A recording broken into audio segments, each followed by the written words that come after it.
Another thing hurting Toys R Us, they saying is a major part of hurting Toys R Us is video games.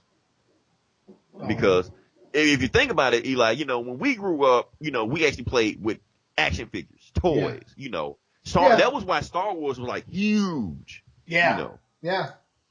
I mean, He-Man, Transformers, G.I. Joe, that's what Thundercats, that's what we grew up on. So we had the toys in our hand and we used our own imagination. But now these kids nowadays, they have video games which pretty much replicate the stuff that we had to. Like, they don't have Star Wars toys. They have Star Wars Battlefront. That more or less do the same thing that we did when we were growing up, except it's, in high def, Yep, I have kids. My kid was the same way. I tried to buy him. I'm like, cool, I got a kid now. I got an excuse to go to the toy section. But he did not give a shit about action figures or anything. He wanted to be the characters. Like, he was really into the first Iron Man movie. And I tried to get him Iron Man toys, and I got him, he didn't want an Iron Man figure. He wanted the helmet and the fucking gloves and shit. When you find out that they don't actually make them fly, he was like, fuck it.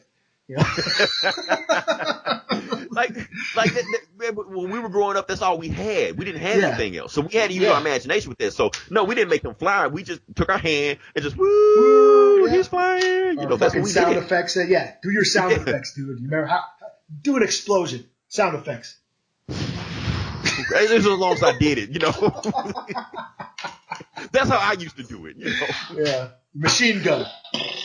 That's how I used to do it. So, oh, he's dead. And then you get the red crayon, and then you put the bullet wound in his.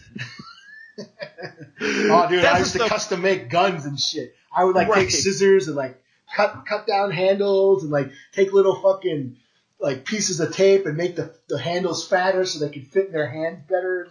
Yeah, I was. That's the stuff we grew up with, But here's the thing: I was reading a documentary a while ago, and basically saying now I know you remember this, but I know you didn't touch it. Remember Teddy Ruxpin? Oh yeah, my brother had that shit. Yeah. Exactly, Teddy Ruxpin. Now here's the thing: Nintendo actually used Teddy Ruxpin to get their way into the Toys R Us. What they did is that I think they may have some kind of deal where they helped market Teddy Ruxpin, and then the next year Mattel helped market Nintendo also. But basically Nintendo was so huge they couldn't move Teddy Ruxpin anymore, and that's why the next year you couldn't find it anywhere. Oh, so basically, video games kind of did kill the toy market, And if you kill the toy market, you kill Toys R Us.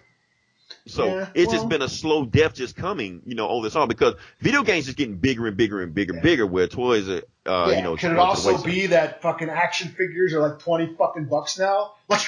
That could be too.